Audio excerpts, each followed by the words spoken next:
Om Namo Bhagavate Vasudevaya.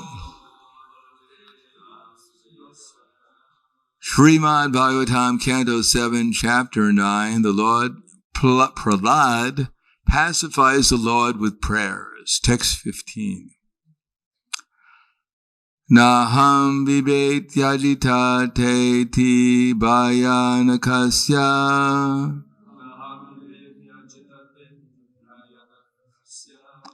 Jivarka netra brukoli rabha sogra damstra.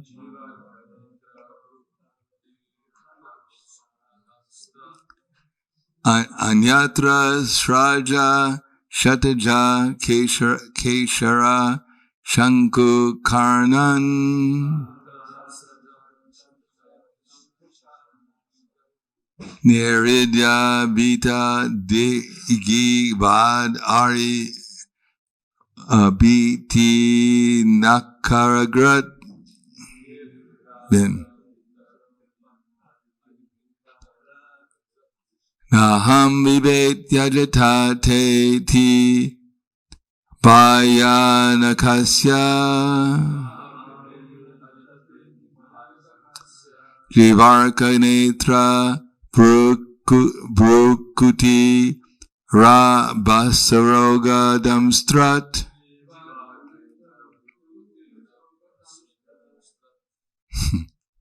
Something like that. What's that, Brahma? Something like that. Anyatra shija shataja keshajar keshara sankakarnan.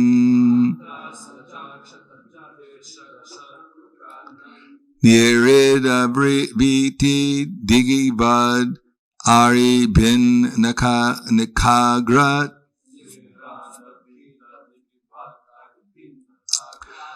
Naham vibet yajita te vayanakashkasya. Jivarka netra brukuti rabasagora damstrad. Anyatra sraja shataja keshara shankub karitnan.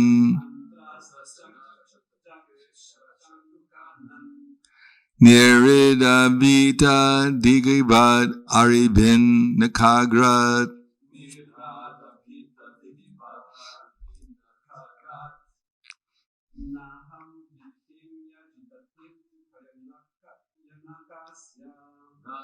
Vivaiti aditani kasya.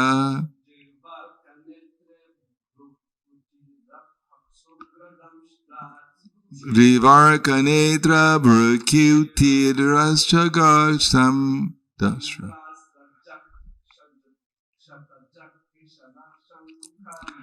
Anyatra sraja shataja keshara sankukarnan.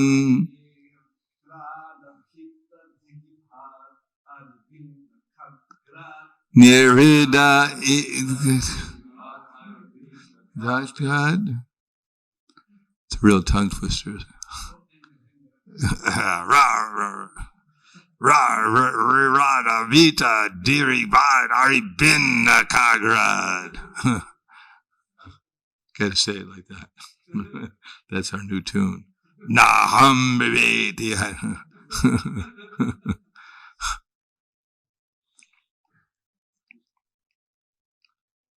Mataji. You got to say it with real anger.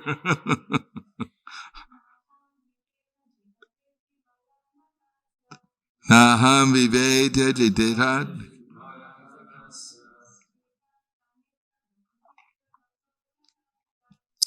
Varka netra brukriti sogra damstrat. Anyatra srija kshatraja keshara sakud karnan. Nirida bita digibad aribhin nakagrat. Very good. Na. Do you want to try it also, Radha? Yeah. Tomorrow. Na. Aham. I. Bibemu. Bibemi. Am afraid. Ajita. O Supreme Victorious Person, who are never conquered by anyone. Te, your. Ati, very much. Bhayanaka, fearful. Asya, mouth. Jiva, tongue. Arkanetra, eyes shining like the sun. Brukuti, frowning brows. Rabasa, strong. Ugra damstrat, ferocious teeth. Antrasraja, garland by intestines. Shataja, bloody. Keshara, manes. Shanku karnat, wedge-like ears. Nirada, by a roaring sound caused by you. Bita, frightened. Digibat, from which even the elephants. Aribit, piercing the enemy. Naka agrat, the tips of whose nails. Translation and purport by His Divine Grace, A.C. Bhaktivedanta Swami Srila Prabhupada. My Lord, you are never conquered by anyone. I am certainly not afraid of your ferocious mouth and tongue, your eyes bright like the sun, or your frowning eyebrows. I do not fear your sharp, pinching teeth, your garland of intestines, your mane soaked with blood, or your high wedge-like ears. Nor do I fear your tumultuous roaring, which makes elephants flee to distant places, or your nails, which are meant to kill your enemies. Purport. Lord Nrsimhadev's fierce appearance was certainly most dangerous for the non-devotees, but for Prahlad, such a fearful appearance was not at all disturbing. The lion is very fearsome for other animals, but its cubs are not at all afraid of the lion. The water of the sea is certainly dreadful for all living entities on the land, but within the sea, even the small fish is unafraid. Why? Because the small fish is taking shelter of the big ocean. It is said that although great elephants are taken away by the flooding waters of the river, the small fish swim opposite the current. Therefore, although the Lord sometimes assumes a fierce appearance to kill the discretinis, the devotees worship him. Keshavadrita Hari Narahari Rupa Jaya Jagadisha Hare. The devotee always takes pleasure in worshiping the Lord and glorifying the Lord in any form, either pleasing or fierce.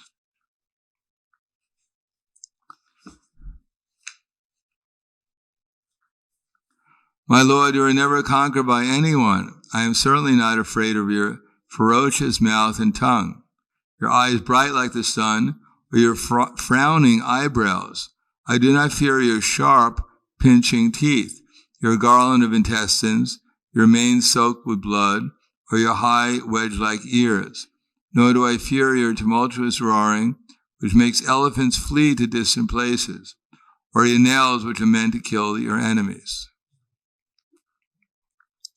Namo Vishnupadaya Krishna Prasthaya Bhutaya Srimate Bhaktivedanta Swami Namane Namaste Saraswati Deve Gauravani Pacharane Nirvishesha Shrivadi Paskyatyade Satarne.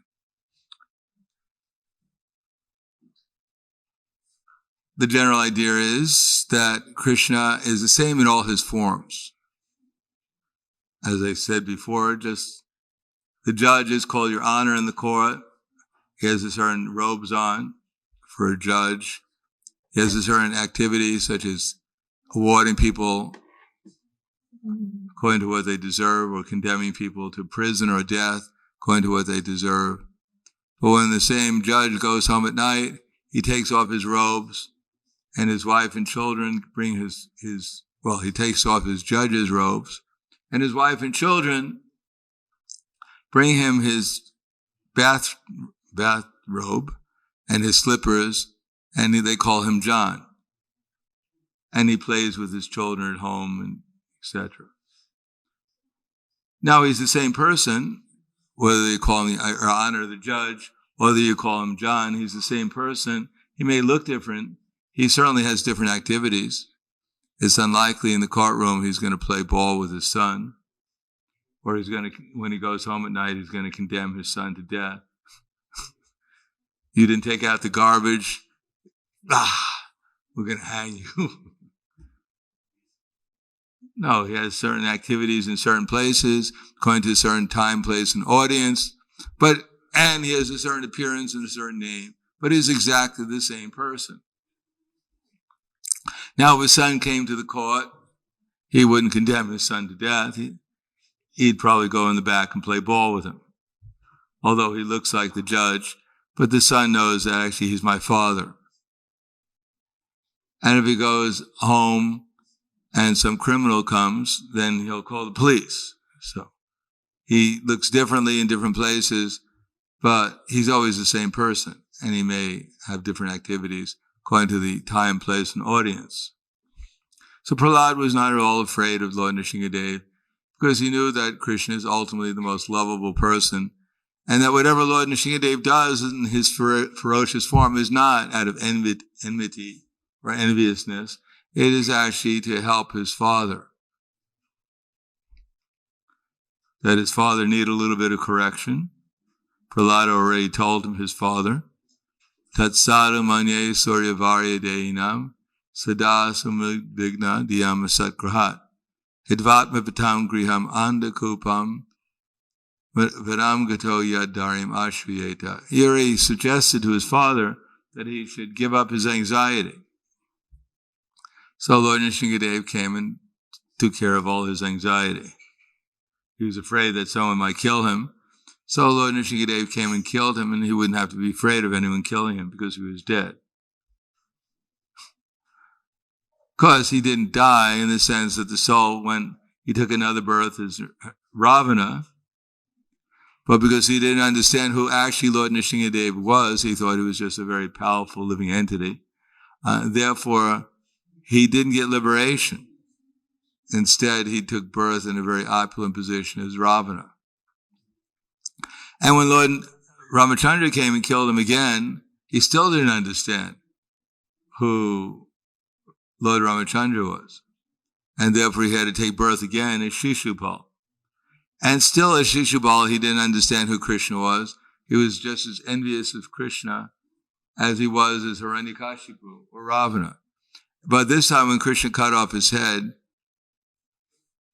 I didn't think I needed a shave, but I needed such a clean shave. Therefore, I think he thought after 3 times, well, I think this person's a little bit special. And therefore, he took birth as Jagai and Madhai. So they didn't understand who Lord Nityananda was, but they were getting the lesson gradually. They weren't envious of Lord Nityananda, really, at least not Madhai. Who was it that hit? Madhai hit and then Jagai. Anyhow, in that birth, they actually got liberation. They became pure devotees. In any case, Krishna is always kind to his devotee. He's kind to everyone. What's that? Some living entity. He found a mouse was sleeping and woke it up. Stay awake for the class. It's your only chance.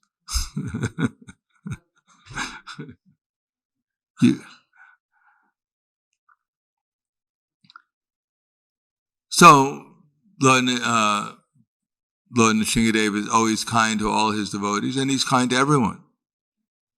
But for the non-devotee, he has to slap the non-devotee to wake him up. But the non-devotees don't understand it. They think God is envious of them, is being unkind to them. Just like there are three deities, principal deities, Brahma, Vishnu, and Shiva. Now, when Vrikasura went to Narada Muni, asked him who I can get a benediction from, Narada Muni didn't suggest Vishnu. He suggested Lord Shiva, because Lord Shiva is Ashutosh. Which means that Lord Shiva doesn't really care very much about his devotees, so-called devotees, because he knows they're really not devotees. Instead, when they come for a benediction, he just gives them a benediction to get rid of them. He doesn't want to be bothered with them. Narada Muni suggested to Vrikasura, you go and pray to Shiva, because he'll give you what you want. But if you go to Brahma, and especially Lord Vishnu, he won't give you what you want, because he's interested actually in your benefit. So if it's not good for you, he won't give it to you. Especially if it's going to cause you to request the same benediction again and again and again. Therefore, he took shelter of Lord Shiva. He got the benediction that whosever head he could touch, he could crack into thousands of pieces. He tried to touch Lord Shiva's head so he could steal Parvati. Lord Shiva fled throughout the whole universe. Finally, Vrikasura caught up with him, but Lord Vishnu interfered and tricked Vrikasura into touching his own head, and it cracked into thousands of pieces. So the benediction given by Lord Shiva ultimately caused Vrikasura's downfall. But Krishna would not give such a benediction. He gave Dhruva Maharaj one a benediction of getting a kingdom greater than that of his great-grandfather, Lord Brahma, and Krishna gave him that benediction, but it was a spiritual planet. There are no planets. Of course, he could have given him another universe, which is greater than Lord Brahma's universe. But instead, he gave him a Vaikuntha planet, Dhruvaloka, pole star. So Krishna is always kind, and the demons don't understand that when Krishna slaps the demon, it is actually to wake him up. It is said in the Bhagavatam, the 10th canto, that Krishna saw his maidservant is sleeping, and therefore he wanted to have some pastimes with his maidservant, so he was shaking her to wake her up. But the demons, they think the shaking is actually God's being unkind to them. But he's actually shaking the demon up to wake him up, so he can actually enjoy spiritual pastimes. But the demons, generally, they're awake, but they're pretending to be asleep. Therefore, Krishna has a very hard time waking them up. If someone's asleep, shake them, they'll wake up, hopefully. But if someone's actually awake but pretending to be asleep, it doesn't matter how much you shake them, they'll never get up. So in the material world, even those who have knowledge about Krishna, sometimes they just pretend that they're sleeping. So Krishna will never wake them up. That's the last thing they want, is to find out that there's no possibility they can become God eventually. So Hiranyakashipu, he had this idea that he had become God, but obviously he was a little disturbed because he was drinking heavily. He was a heavy drinker. He became, I guess, an alcoholic. He was the first alcoholic in the history of the universe. He was the first child abuser. And he was probably the first one to die from an acute attack of the stomach ache. He really had a stomach problem at the end there. So he was the first of many things. But he was the first to get purely Krishna's mercy in the form of being ripped apart. So any illusion about his being the supreme should have been eliminated at that time, but he was quite stubborn. But that was also Krishna's arrangement, because he had to take 3 births, so that was the first one. Otherwise, if he would have been liberated, it would have nullified the curse of the 4 Kumaras, and Krishna doesn't do that. In any case, Prahlad saw the loving Supreme Personality of Godhead, that whatever Nrsingadev did was to please Prahlad, to benedict Prahlad, and actually benedict the demigods. Krishna is not angry at anyone, but if someone is angry and menacing his devotee, then he becomes angry for the benefit of even the demon. Because unless Krishna became angry, the demon wouldn't be benedicted with being killed by Krishna. So Krishna, Lord Nrsingadev came, killed Hiranyakashipu to please the demigods and to protect Prahlad, to show his loving affection for Prahlad Maharaj. And it's very good because also at the same time, we can think about these pastimes of Lord Nrsingadev, and we'll also be protected. It's not that we think about this pastime, we get all afraid, maybe he's going to come and kill me too. Because if we become like Hiranyakashipu, maybe we'll get that benediction.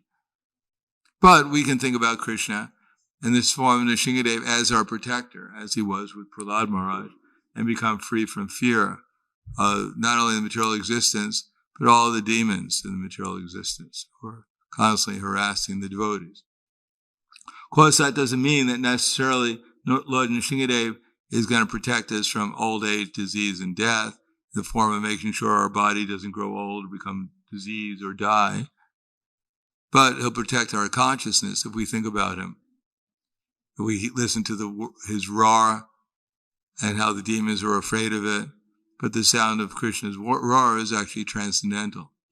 And anything he touches, because he was very intimately connected with Jai and Vijay in the spiritual world as his doorkeepers, therefore he didn't mind wearing his intestines around his neck, because it was actually an offering from his devotee. And generally people don't like to get soaked with blood, but this is the blood of his devotee, so Krishna actually was ecstatic, being covered with the blood of his devotee. Of course, these are all Krishna's energies also. It's not that, Krishna, this is really disgusting. No, it's all Krishna's energy. So Krishna doesn't have the same kind of mentality we have towards these things. It's all Krishna's arrangements. Besides that, if Krishna, daintily took out his intestines and put them aside, you think, well, what kind of lion is this? So someone's attacking us and Krishna daintily comes and says, oh no, please, he's my devotee, please don't hurt him. No, Krishna. Krishna showed his fierce form and how he became so angry he ripped the demon apart. And that gives us confidence that if we actually become a devotee of Krishna, Krishna will protect us in the same way. So I'll stop there. Thank you. Any questions? Comments? Anyone want to take the side of Hiranyakashipu and complain?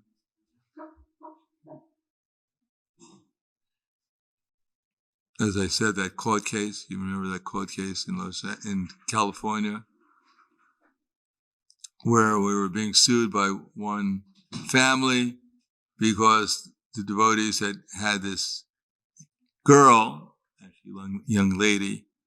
She was trying to escape from her parents, and they were hiding in her temple. And eventually, her father, for one reason or another, had a heart attack, and so they were suing the devotees for inflicting harm on the family by kidnapping their daughter, so-called kidnapping. So the court was a civil case, and they brought in. There was one of our GBCs on the Ramaswara who was on the stand, and they brought in a picture of Nrsingadev with Prahlad, the famous picture of Prahlad offering a garland, and Nrsingadev ripping apart Hiranyakashipu. And they said, who is this person? Who is this? Is this your God? This Nrsingadev, half man, half lion. Is that your God? And who is this person he's ripping apart, Hiranyakashipu. And who's this little boy? What is his relation with the person that your God is ripping apart? Well, he's his son. Why is he offering the killer of his father a garland? He must be brainwashed. Is this your philosophy? You brainwash little children, and while your God rips their father apart, the little child offers your God a garland. What kind of religion do you have? So this is due to people's misunderstanding. Obviously, you can't give a whole philosophical class in the middle of a court case. Explain. In any case, that part of the lawsuit was kicked out. It's considered an offense. Yes. Hare Krishna. Maharaj, you mentioned that the Lord has many forms according to different activities and moods. And in Biha Bhagavatamrita it mentioned that, if I remember correctly, or understood correctly, that usually jivas have specific relationship with one form of the Lord, but can be also upgraded to for example, if it's something from Vaikuntha, they also can upgrade to Goloka. What is the role of the Lord Nrsimhadev in our case, because we have Lord Chaitanya, and the destination of those who chant Mahamantra in our Sampradaya goes to Goloka? How that works? That's not. Depends on what our eternal rasa with Krishna is. Now, one goes to Vaikuntha like Gop Kumar, but his rasa was a cowherd boy. He didn't feel very much in place there. And therefore he was given instructions how to go further from Vaikuntha. But those in Vaikuntha who actually have an eternal rasa with Krishna, in a particular mood, it's like when Gop Kumar went to Vaikuntha, he saw that there were devotees who looked like Lord Nrsimhadev, who looked like Varaha, who looked like Brahma or Indra, because sometimes Brahma and Indra become, Krishna incarnates in those forms. So they eternally have that form, because they're devotees in that form. But if you have a particular rasa, as I said, but you're in Vaikuntha, but you don't fit into the particular rasa, any rasa there, then you may be elevated by good instruction, like from Narada Muni, how to get to Goloka Vrindavan.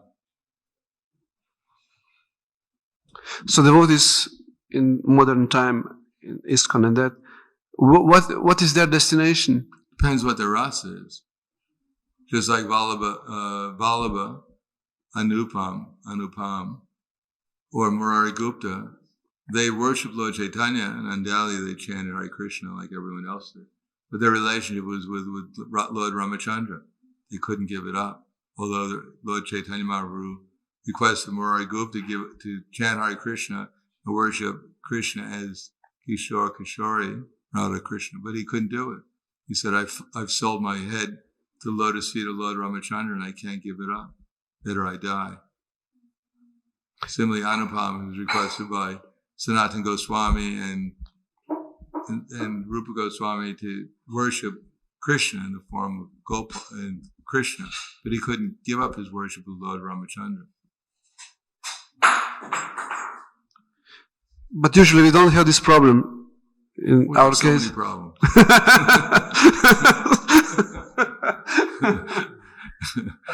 We don't have to worry about having that problem. We have enough problems.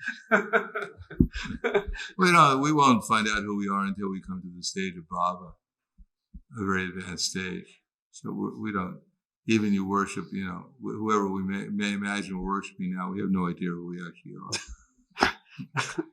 Usually out of sentiment, we get attracted to something. But that translation which Prabhupada gave for chanting Mahamantra, that we are like a child, please engage me in the service of the Lord, Radha, that's not how that works. No, it's Krishna and his energy. So Radha expands herself into so many forms. So when we say Rama, it could be Lord Balarama with his gopi girls, or it could be Lord Ramachandra with Sita and Hanuman and Lakshmana. So it's not black and white. What's that? It's not black and white. No, it's only bright. It's not that at the time of death you remember Lord Ramachandra. What a second. You didn't remember Krishna. You're penalized. You're coming back. No, once we develop an attraction for Lord Ramachandra, if we had that rasa with Lord Ramachandra, we couldn't go anywhere else except for that. So what is then this Kali Yuga so special regarding that Lord Chaitanya is avatari, not the... Well, because he has varieties. He displays all the varieties of relationships. So although Murari Gupta realized that Chaitanya Mahaprabhu, whoever he's the supreme avatar, he's Krishna himself, but his relation with Lord Krishna is with Lord Ramachandra. He couldn't give it up. Indeed, according to Lord Chaitanya Mahaprabhu, Murari Gupta was Hanuman himself. There's no question of Hanuman being in Goloka Vrindavan, jumping around. No, he has a relation with Lord Ramachandra is his eternal servitor. So in other Kali Yugas, where Lord Chaitanya is not avatari, what that means, that they just go to Vaikuntha, quote unquote. Well, generally speaking, you don't have only Radha Krishna worship was an architam chirim jarat karuna vyavichari chiram. It only happens once in the day of Brahma that you get that chance. Although you have maybe other relationship. Yeah, and the other ones, you can develop it. Matsya, Kurma, whatever. We can't, we don't know what Matsya and Kurma actually look like. What they're, otherwise people are eternally related to them.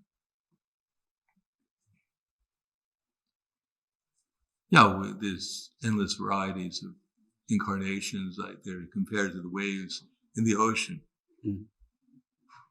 And what it's like to actually become conscious of any one of those, we have no idea.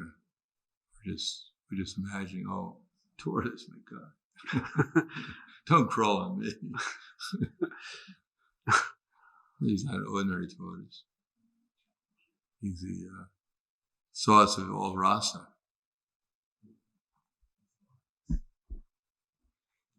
Thank you. Anything else? Thank you very much. Grandaraj Srimad Bhagavatam ki jai. Srila Prabhupada ki jai. Gaur Premanande.